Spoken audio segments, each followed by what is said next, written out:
اس کے بعد اپنی سیٹ کو بچانے کے واسطے انہیں ایک بیان جاری کیا سور کی صورت کا، کتے کی صورت کا. کیا نام اس کا؟ نام بھی بولا تو ایشورپا. کیوں کہ تو وتے مسلمانوں کے وتے انسانوں کی، مسلمان نہیں انسان، وتے انسانوں کی پراپرٹیوں کو نقصان پہنچانے والا کبھی انسان ہو نہیں سکتا. پھر ایک بیان اس نے جاری کیا، مسلمان ٹیررسٹ، مسلمان آتنکوادی گڑو. بولیا نہیں بولیا؟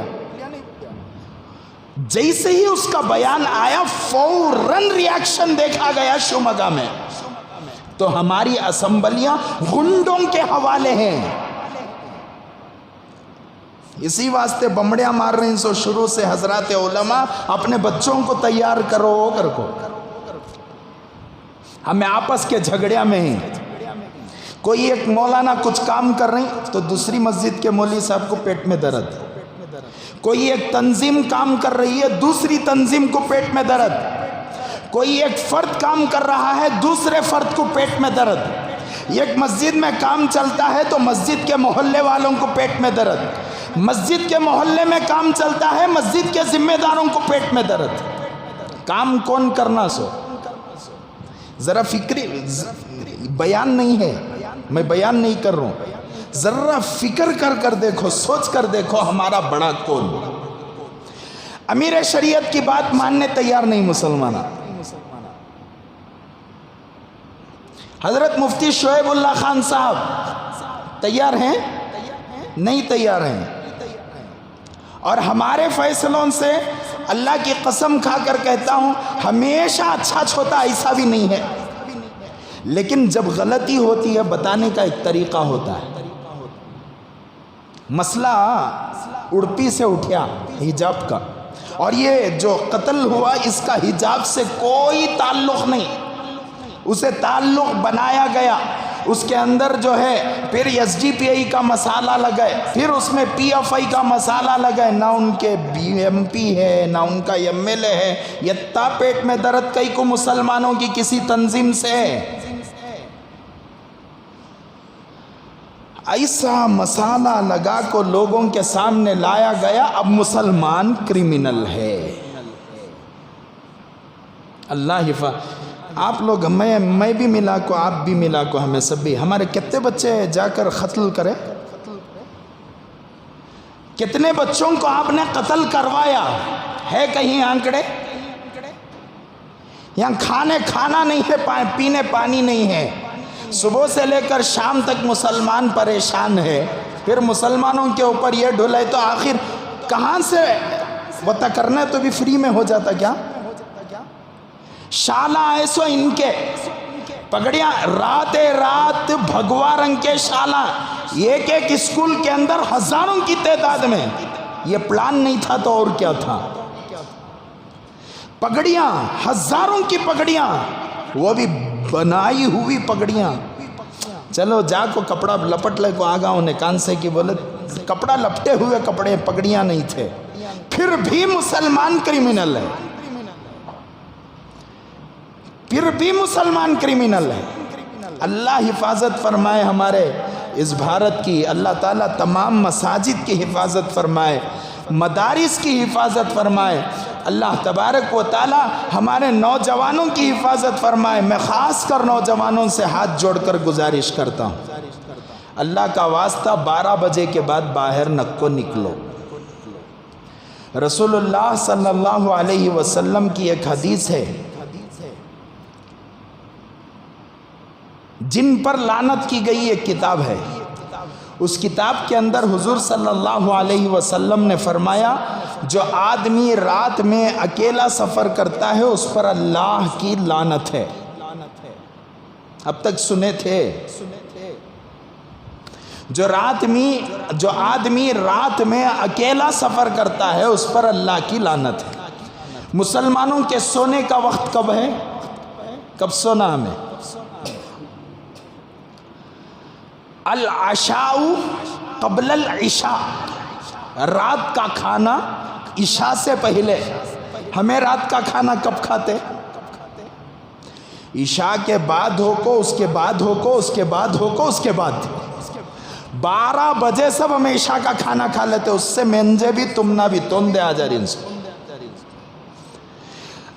سائنٹیفک اعتبار سے اگر آدمی رات میں آرام کرنے کے لیے جائے تو ڈاکٹرز کہتے ہیں کہ آدمی جیسے ہی جا کر آرام کرے گا تو سارے باڈی کے پارٹس اس کے آرام کرنے کے لیے تیار ہو جاتے، ہاتھاں بھی سو رہی ہیں، پاواں بھی سو رہی ہیں، سب سو رہی ہیں، اندر کا پیٹ کام کر لے گو ہے، صحت اچھی رہتی ہے اس کی۔ اللہ کے رسول دنیا کا سب سے بہترین ڈائٹ، ہمارے نوجوان آج کل ڈائٹ کرتے، میں بھی شروع کر دیا تھا، میں بھی شروع کریا تھا بھوکا رہنا بول کو، لیکن پھر ہمارے ایک استاد یہاں سامنے حضرت مولانا خلیق صاحب بولے دنیا کا سب سے بہترین ڈائٹ اللہ کے رسول صلی اللہ علیہ وسلم کا ڈائٹ۔ کیا؟ زیادہ بھوک لگی تو فل بھوک لگی تو کھانا کھانا، جب تک بھوک باقی ہے کھانے سے ہاتھ دھو لینا، آدھا پیٹ کھانا کھانا، پو پیٹ پانی کا ہو، پو پیٹ ہوا کا ہو۔ اللہ کے رسول صلی اللہ علیہ وسلم کیسے تھے؟ حضور صلی اللہ علیہ وسلم کے سینے اور پیٹ کے بارے میں آتا ہے سواء البطن والصدر، پیٹ اور سینہ برابر برابر تھا۔ حضور صلی اللہ علیہ وسلم کا پیٹ اور سینہ برابر تھا۔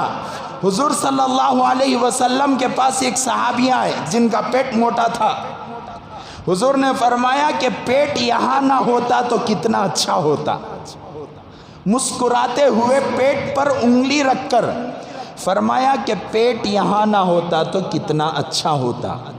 اب 90% آدمیاں کے پیٹاں باہر نکل گئیں، آنے والے حالات میں یہ پیٹاں کو لے لے کو ہمیں کام کر سکیں گے۔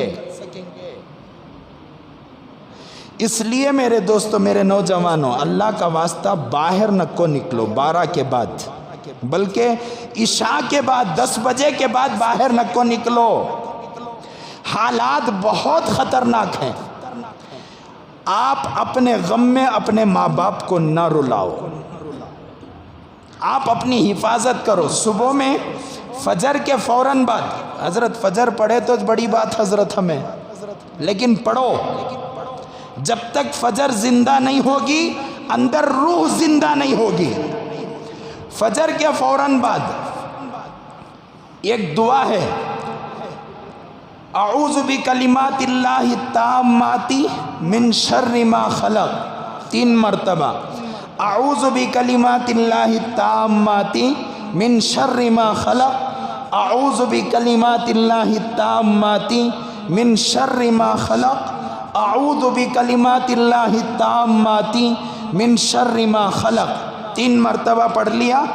دوسری ایک دعا اس کے ساتھ میں فوراً، بسم اللہ الذی لا یضر مع اسمہ شیء فی الارض ولا فی السماء وہو السمیع العلیم، یہ دعا 3 مرتبہ، صبح میں فجر کے بعد 3 مرتبہ، رات میں مغرب کے بعد 3 مرتبہ۔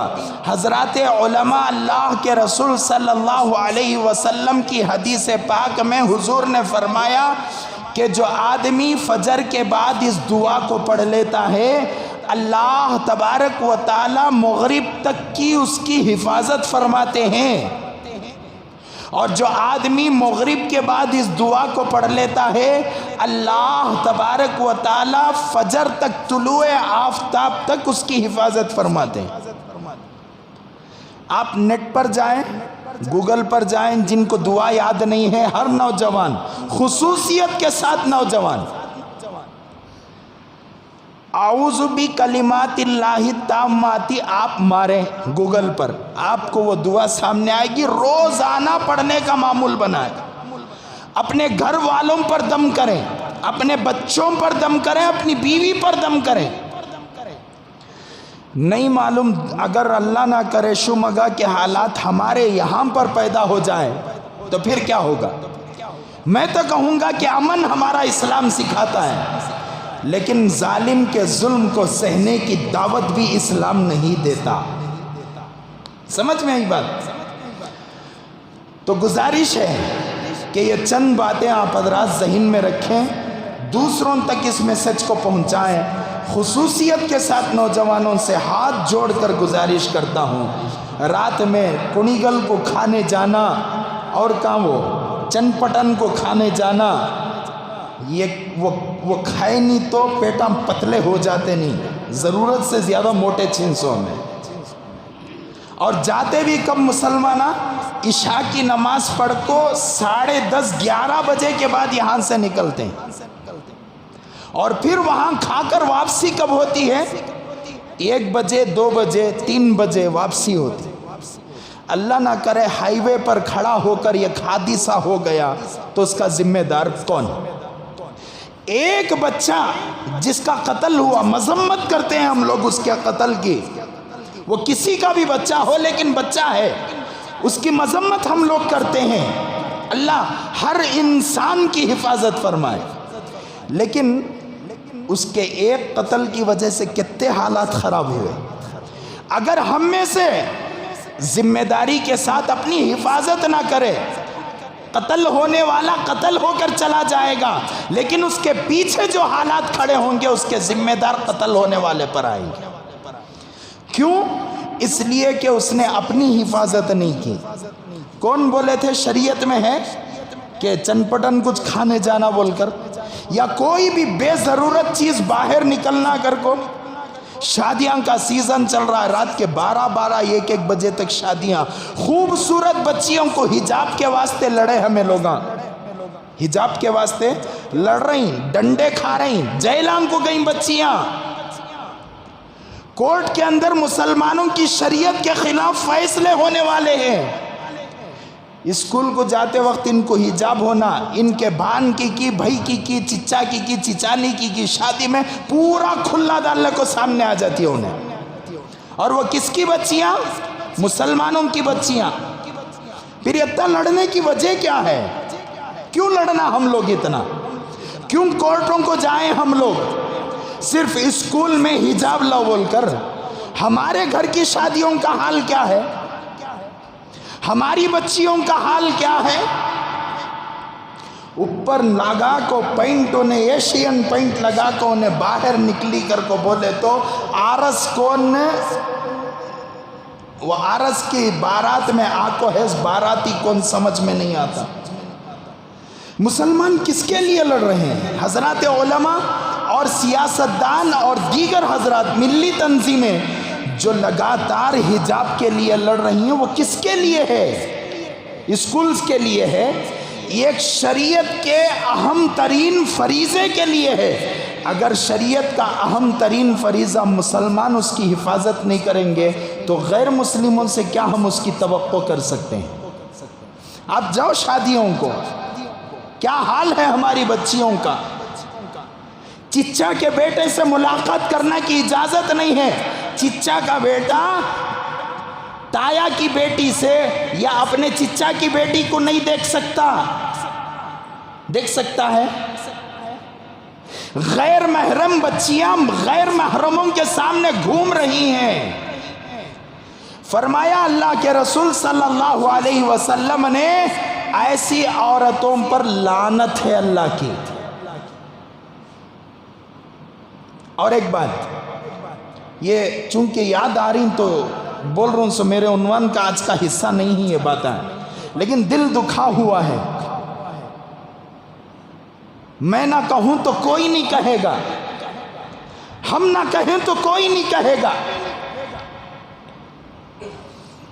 یہ طلاق اور خلے کے جو مسئلے ہو رہے ہیں، دیکھو خدا وحدہ لا شریک کی قسم ہماری بچیوں کی بے حیائی کی وجہ سے ہو رہے ہیں۔ کیسے؟ میں سمجھاؤں گا اسے بھی کیسے۔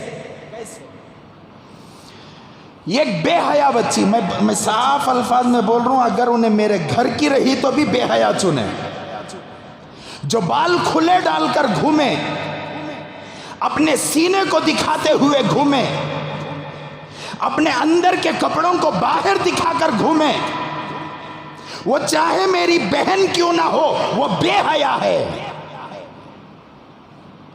اب ہم لوگ سب مل کر سینے پہ ہاتھ رکھ کر سوچو کہ میری بچی شادیوں میں ایسا گھومتی ہے نہیں گھومتی، یا میری نواسی یا میری پوتری شادیوں میں ایسا گھومتی ہے نہیں گھومتی۔ خلع اور طلاق کے جو مسئلے ہو رہے ہیں ہمارے گھروں کی بے حیائی کی وجہ سے ہو رہی۔ کیسا؟ ایک بے حیا بچی سامنے آئی، کیا کر کو خوبصورت بن کو، ٹمک کو، ٹائٹ کپڑے پہن کو، چہرے کو کیا کی لگا کو، لیکن ایک نوجوان ہے، اس کے گھر میں اس کی بیوی ہے، خوبصورت بیوی ہے، لیکن وہ بیوی چونکہ اس کے 2 بچے ہو گئے، اب وہ بیوی موٹی لگنے لگی۔ جیسے ہی بچے ہوتے ہیں کیا ہوتا ہے، عورت کا جسم ذرا پھول جاتا ہے، اب وہ موٹی ہو گئی۔ اب اس کا خیال پورا اس لڑکی پر، کس لڑکی پر؟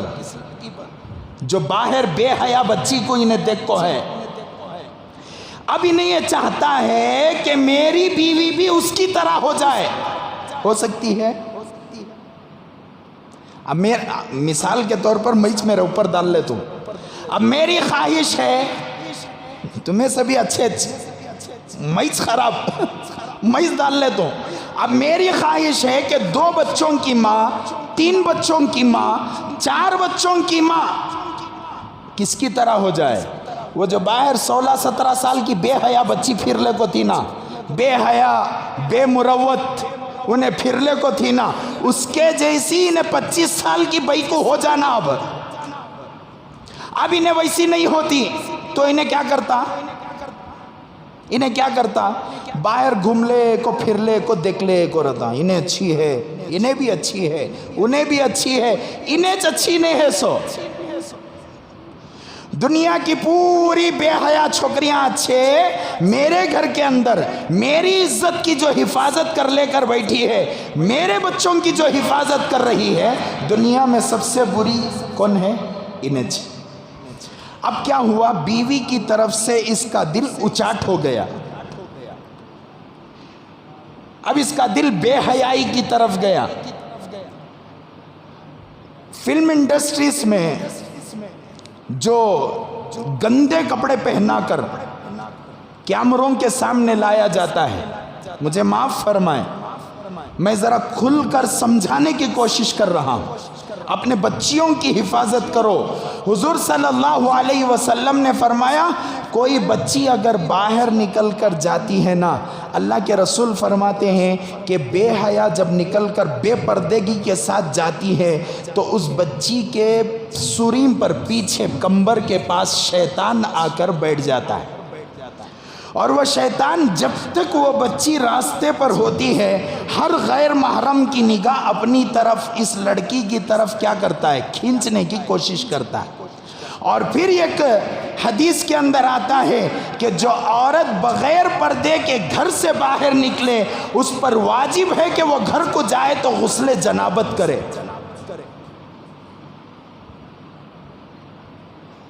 کون طبی رندے؟ وہ میرے گھر کے چرندے۔ بے حیائی، بے حیائی۔ ہم لوگ ماشاءاللہ اسکول کے واسطے ہر مسلمان بیدار ہے، میسیجاں ڈال رہی ہیں، نہیں بولنے آ رہا تب بھی مولوی صاحبوں کو گالیاں دے کو میسیجاں ڈال رہی ہیں۔ جذبات اچھے ہی، جذبات دینی جذبات، لیکن کیا واسطے؟ اسکول کے اندر حجاب پہنانے کے واسطے۔ شادی محلوں میں حجاب کون پہنائے گا؟ اپنے گھر کے فنکشنوں میں حجاب کون پہنائے گا؟ میری بچی جب باہر نکلتی ہے تو چہرے کو چھپا کر کیسے باہر نکلے گی؟ زور سے بیٹھ کو گزشتہ جمعہ پیوشتہ جمعہ میں بھی تقریراں کریا، کیا کر کو حجاب بالکل کیا کرنا چاہیے؟ پنانا چاہیے۔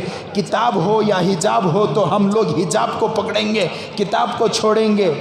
میں بھی بولیا نہیں، 2 جمعہ بولیا، لیکن پھر بیٹھ کر سوچیا ماشاءاللہ حجاب یا کتاب بہت دبا کو تقریر کرے نا، ہمارے شادی محلہ کا حجاب کون پنانا سو؟ اس کے بارے میں کون لڑے گا؟ حضور صلی اللہ علیہ، میں نوجوانوں سے کہتا ہوں، بڑے بزرگوں سے آج میرا خطاب ہی نہیں ہے، انہوں بزرگاں ہمارے سر کا تاج ہمارے بڑے، لیکن میں نوجوانوں سے کہتا ہوں، ایک مرتبہ حضور صلی اللہ علیہ وسلم کے دربار میں ایک صحابی ہے، حضور نے پوچھا کہ بدنظری کر کے آ رہے ہو؟ کیا کر کے؟ بدنظری کر کے آ رہے ہو؟ گھبرا گئے صحابی۔ حیا اور پاک دامنی ایک کتاب ہے، اس میں حضرت پیر ذوالفقار صاحب نقشبندی دامت برکاتہم اس حدیث کو بیان فرماتے ہیں، حضور نے فرمایا تم بدنظری کر کے آ رہے ہیں۔ صحابی ہل گئے، کیسا معلوم ہوگا؟ پھر اللہ کے رسول صلی اللہ علیہ وسلم سے انہوں نے دریافت فرمایا تو حضور نے فرمایا جو آدمی بد نظری کرتا ہے اللہ تبارک و تعالیٰ اس کے جسم میں ایک قسم کی بدبو پیدا کر دیتے ہیں، وہ بدبو تمہارے جسم سے آ رہی ہے۔ حضرت ثعلبہ رضی اللہ عنہ، حضرت ثعلبہ رضی اللہ عنہ ایک صحابی ہیں۔ اب اس واقعے کو کہہ کر اپنی بات کو ختم کروں۔ ایک مرتبہ راستے سے گزر رہے تھے، اس زمانے میں حمام پختہ حمام نہیں تھا، پتیوں کے بیچ میں کھڑے ہو کر نہا لیتے تھے، ذرا کپڑے لگا کر نہا لیتے تھے، اس وقت جو بھی تھا جیسے بھی تھا۔ حضرت ثعلبہ رضی اللہ عنہ گزر رہے تھے، اچانک حضرت ثعلبہ کی بغیر چاہت کے، یعنی چاہ کو نہیں، غیر ارادی طور پر نگاہ اس عورت کی پیٹھ پر پڑ گئی جو عورت اندر غسل خانے میں نہا رہی تھی۔ کھل کر تو نہیں نہا رہی تھی، چھپ کر ہی نہا رہی تھی، لیکن ہو جاتا ہے ایسا۔ حضرت ثعلبہ کے دماغ میں ایک خیال آیا، اللہ اللہ، یہ آنکھیں تو رسول اللہ کو دیکھنے والی آنکھیں ہیں، ان آنکھوں نے آج بہت بڑا گناہ کر دیا، اب ان آنکھوں سے میں کبھی رسول اللہ کو نہیں دیکھوں گا، کبھی رسول اللہ کو نہیں دیکھوں گا۔ کیوں؟ اگر میں نے رسول اللہ کو ان گندی آنکھوں سے دیکھا، کہیں ایسا نہ ہو کہ میرے خلاف اللہ تبارک و تعالیٰ کی آیات قرآن بن کر اتر جائیں۔ حضرت ثعلبہ رضی اللہ عنہ اب مدینے کو گئے تو حضور کی مجلس میں جانا، کیا کرنا؟ نہیں جاؤں گا اب میں مدینہ، اب میں جنگلوں کی طرف چلا جاؤں گا۔ حضرت ثعلبہ رضی اللہ عنہ نکل کر جنگلوں کی طرف چلے گئے، اللہ کے پاس گڑ گڑانے لگے، معافی مانگنے لگے، غیر ارادی نگاہ۔ حضور نے فرمایا کہ کوئی مرد غیر ارادی طور پر کسی مرد کی نگاہ، ایک نگاہ کسی عورت پر پڑ جاتی ہے تو وہ نگاہ معاف ہے۔ اب یہ کچک نگاہ میں پورا سروے نہیں کر لینا۔ حضرت بولے تھے با یک کچک نگاہ کہتے، حضور بولیں کہتے ایک نگاہ میں دیکھ لیں گے کہتے پورا، بعد میں نوجوانہ خوش ہو جائیں گے، کافر بھی مل رہا اگر کو نہیں ہے۔ ایک نگاہ کا مطلب کیا؟ مثال کے طور پر ادھر لڑکی کھڑی ہے، یہاں ایک امیجن یہاں کھڑی ہے، اب میں جاتے جاتے اچانک ایسا نگاہ پڑ گئی تو یہ جو نگاہ ہے یہ فوراً والی نگاہ، یہ معاف ہے، یہ معاف نہیں ہے۔ سمجھ میں یہ بات؟ للچائی ہوئی نگاہ، شہوت والی نگاہ یہ معاف نہیں ہے، ایک ایسا گزر جانے والی نگاہ معاف ہے۔ تو حضرت ثعلبہ رضی اللہ عنہ کی نگاہ جو تھی وہ گزر جانے والی نگاہ تھی، وہ کھڑے ہو کر دیکھنے والی نگاہ نہیں۔ جنگلوں کی طرف چلے، رو رہے ہیں، گڑ گڑا رہے ہیں۔ حضور صلی اللہ علیہ وسلم یہاں پر مدینہ منورہ میں ایک دن دیکھا ثعلبہ نظر نہیں آئے، دوسرے دن دیکھا حضرت ثعلبہ نظر نہیں آئے، تیسرے دن دیکھا حضرت ثعلبہ رضی اللہ عنہ نظر نہیں آئے۔ فرماتے ہیں کہ ایک صحابی کو مجمع میں پوچھا کہ ثعلبہ کہاں ہیں؟ فرمایا، صحابہ نے فرمایا کہ اللہ کے رسول 3 دن سے نظر نہیں ہے۔ تو حضور صلی اللہ علیہ وسلم نے ایک صحابی کو سے فرمایا، کہا، حکم دیا کہ جاؤ جا کر ثعلبہ جہاں بھی ہیں پکڑ کر لاؤ۔ یہ صحابی اٹھ کر چلے گئے، غالباً حضرت عمر رضی اللہ عنہ چلے گئے۔ حضرت عمر تلاش کرتے ہوئے ایک جگہ، ایک جنگل میں پہنچے۔ وہاں پر بکریاں چر رہی تھیں۔ وہاں بکریاں چرانے والے چرواہے سے انہوں نے سوال کیا، یہاں کوئی ثعلبہ نام کا آدمی فلاں نشانیاں والا آپ نے تو نہیں دیکھا؟ تو اس نے کہا کہ میں نے دیکھا ہے، یہاں ایسا تو کوئی آدمی نہیں گزرا، لیکن اس پہاڑ کے ٹیلے کے پیچھے ایک آدمی ہے جو 3 دنوں سے وہاں پر لگاتار سجدے میں گر کر رو رہا ہے۔ جب بھی میری بکریاں وہاں سے گزرتی ہیں تو اس بندے کے رونے کی وجہ سے میری بکریاں چارہ نہیں چرتی۔ ان کے رونے کا اثر کس پر ہوا تھا؟ بکریوں، جانوروں پر ہوا تھا۔ میرے رونے کا اثر میرے اوپر نہیں ہو رہا، میں یہاں دبا کو روک کو گھر میں جا 4 ریموٹاں اٹھا تو ہے کہ نہیں؟ یہاں دبا کو روکو، گھر کو جا کو 4 ریموٹاں اٹھاتا ہوں، ایک ٹاٹا اسکائی کا، ایک ٹی وی کا، ایک ہوم تھیٹر کا، ایک اور ایک کون سا کی۔ میرے رونے کا اثر مجھ پر نہیں ہو رہا۔ وہ صحابہ کیسے تھے؟ ان کے رونے کا اثر بکریوں پر ہوا کرتا تھا۔ وہ چرواہا کہتا ہے کہ میری بکریاں جب وہاں سے گزرتی ہیں میں دیکھ رہا ہوں، لگاتار 3 دنوں سے دیکھ رہا ہوں، میری بکریاں چارہ نہیں چر رہی ہیں۔ فرمایا کہ بتاؤ وہ جگہ کہاں پر ہے؟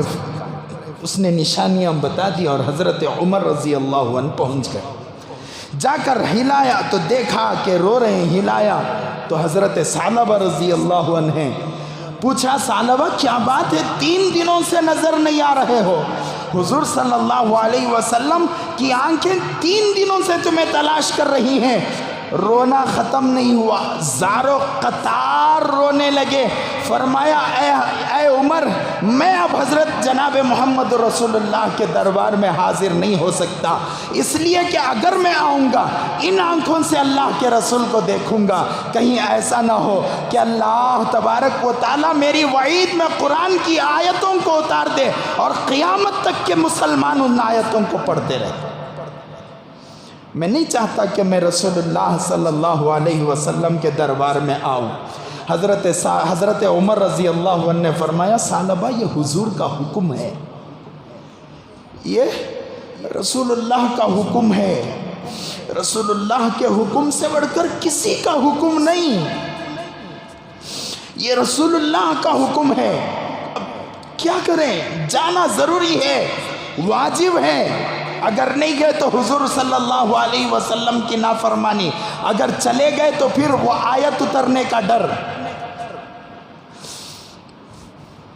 حضرت ثعلبہ نے فرمایا، اے عمر میں آؤں گا، لیکن مجھے ایسے وقت میں لے چلو کہ رسول اللہ صلی اللہ علیہ وسلم کا چہرہ مجھے نظر نہ آئے، میں رسول اللہ کو نہ دیکھ سکوں، ایسے وقت میں لے کر چلو۔ فرماتے ہیں کہ غالباً عصر کا وقت تھا۔ حضرت عمر رضی اللہ عنہ حضرت ثعلبہ کو لے کر پہنچے۔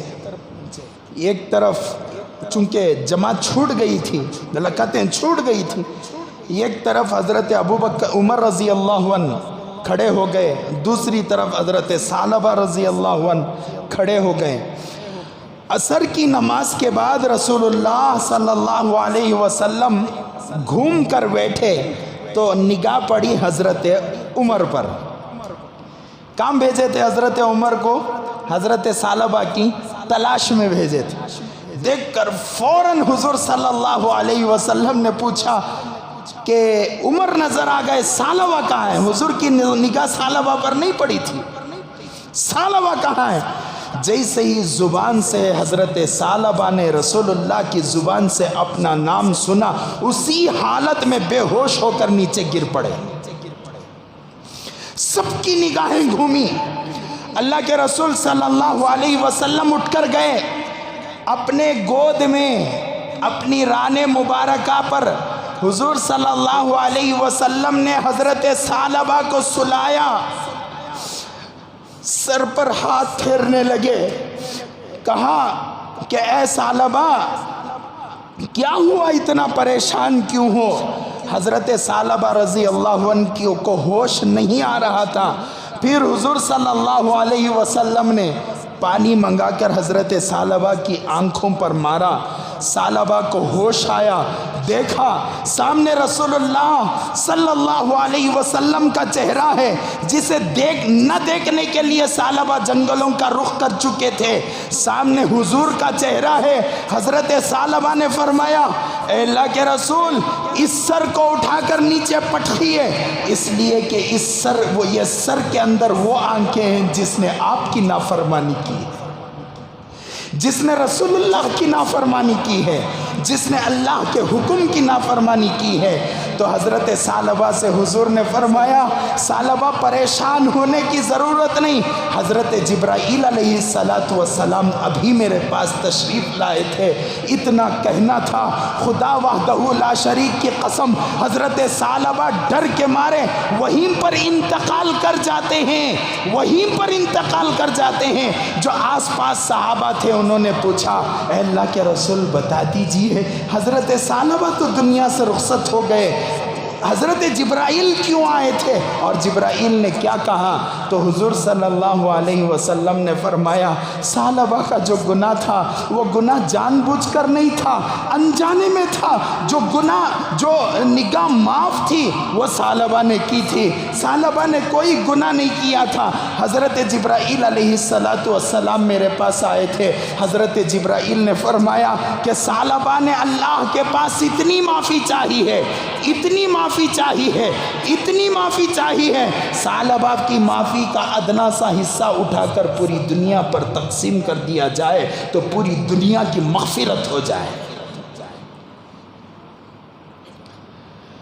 نہیں، وہ گزری ہوئی نگاہ کی وجہ سے حضرت ثعلبہ کا یہ حال ہوا تھا۔ میرے پیارے نوجوانوں ہماری نگاہوں کا حساب لگاؤ، سامنے لڑکی نہیں پھر بھی جیب میں لڑکی ہے، میں دیکھنا نہیں چاہتا لیکن موبائل اٹھا کر استعمال کرنا چاہتا ہوں، لڑکی نظر آ رہی ہے۔ کیا جواب دیں گے کل قیامت کے دن اللہ کو ہم لوگ؟ بہت زور زور سے تقریراں ہوئے، ہر مسجد میں حجاب پر تقریر ہوئی، ہمارا حق ہے، آرٹیکل 25، آرٹیکل 19، آرٹیکل 14 اور کتے کے آرٹیکل مولی صاحب گنائے، جن کو آرٹیکلز معلوم نہیں تھے بیٹھ کو مطالعہ کر لے گا کو گنائے۔ کیوں؟ اسکول میں حجاب آ جائے لیکن میری شادی محلوں کا حجاب کہاں سے آئے گا؟ میری تقریبوں کا میرے گھر کے اندر قرآن خوانی ہو رہی ہے، یہاں قرآن کی تلاوت ہو رہی ہے، وہاں ہماری گھر کی بچیاں باہر بے حجاب، بے پردہ، بے حیا بن کر باہر گھوم رہی ہیں۔ وہ کہاں سے لائیں گے ہم لوگ؟ اس کا حق کہاں سے مانگیں گے ہم لوگ؟ یہاں قرآن پڑھنے والی بچیوں کو تک دیکھا میں نے بے حیا کپڑے پہن کر قرآن پڑھ رہی ہیں۔ ایک تو گواہ کسی کو بنانا نہیں، نیکی ایک ہاتھ سے دیے تو دوسرے ہاتھ کو نہیں معلوم ہونا ہے، نہیں ہے حدیث میں ہے۔ جب نیکی دوسرے کو نہیں معلوم ہونا تو گناہ دوسرے کو معلوم ہو سکتا کیا؟ میری ایک بچی بے گناہ باہر نکلی، گزشتہ جمعہ میں نے کہا تھا کہ دیوس کی کبھی مغفرت نہیں ہوتی۔ ایک میری بچی بے حیا بن کر باہر نکلی، جتنے لوگوں کی نگاہ اس پر پڑی تمام لوگ اس کے گواہ ہو گئے۔ کل قیامت کے دن اللہ تبارک و تعالی میری ماں کی، میری بہن کی، میری بیوی کی، میری بیٹی کی، میرے گھر کی عورت کی مغفرت کرنے کا ارادہ کرے تو وہ سارے گواہ آ کر کہیں گے اللہ ان کی ماں کو، ان کی بیوی کو، ان کی بہن کو، ان کی بیٹی کو ہم نے اپنی آنکھوں سے بے حیا کپڑے پہن کر بال کھلے رکھ کر باہر گھومتے ہوئے دیکھا۔ جب ان کی مغفرت ہو سکتی ہے تو ہم دیکھنے والوں کی بھی مغفرت ہو سکتی ہے۔ کیا کریں گے اللہ تعالیٰ؟ کریں گے مغفرت۔ اس لیے کہا جاتا ہے کہ گناہوں کا گواہ نہ بناؤ. میں نماز نہیں پڑھیا، پڑھ لینا، لیکن آج میں نمازی چ نہیں پڑھیا، آج میں نمازی چ نہیں پڑھیا، آج میں نمازی چ نہیں پڑھیا، نہیں بولنا. نوجوان کیا کرتے ہیں؟ اب بچ نکلیا پکچر، کیا رہے پٹے دے کیا کر رہے؟ اب تک 7 بار دیکھ دلیوں، 7 بار دیکھنے کا گواہ بنایا انہیں. بنا سکتے ہیں گواہ؟ ہرگز نہیں بنانا. اپنا گناہ ہے، میرا اور اللہ کا معاملہ، لیکن 4 لوگوں کو معلوم ہو جائے تو کل قیامت کے دن وہ 4 لوگ آ کر میرے گناہوں کی گواہی دیں گے. پھر اللہ تبارک و تعالی مغفرت کے فیصلے کو واپس لیتے ہوئے جہنم میں داخل کریں گے. اور میری اور آپ کی بچیاں اگر باہر گھومیں گی میرے دوستو، جتنے لوگوں کے نگاہ پڑے گی وہ تو گنہگار ہیں، بچی بھی گنہگار ہیں. کل قیامت کے دن اللہ کسی وجہ سے مغفرت کرنا چاہے، پھر یہ گناہ، یہ جو گواہ ہیں وہ آ کر سامنے گواہی دیں تو ہماری بچی کی، ہماری ماں کی، ہماری بیوی کی، ہماری بیٹی کی مغفرت ہو نہیں سکتی. تو اس لیے آج ارادہ کر اٹھیں کہ ہم لوگ اپنے گھروں کے اندر سب سے پہلے حجاب لائیں گے. میری بچی شادی کو جائے، میری بچی فنکشن کو جائے، میری بچی کہیں بھی جائے، پورے اسلامی پابندی کے ساتھ جائے گی. انشاءاللہ کریں گے ارادہ. اللہ تعالیٰ سے دعا ہے کہ اللہ تعالیٰ ہم سب کو ان باتوں پر عمل کی توفیق نصیب فرمائے. اللہ تعالیٰ پورے ملک کی حفاظت فرمائے، ملک کے مسلمانوں کی حفاظت فرمائے، خصوصیت کے ساتھ شمگا کے مسلمانوں کی اللہ تعالیٰ حفاظت فرمائے. ہماری بچیوں کی عزتوں کی حفاظت فرمائے، ان کے آنچل کی حفاظت فرمائے. آمین. و آخر الدعوانا ان الحمد للہ رب العالمین.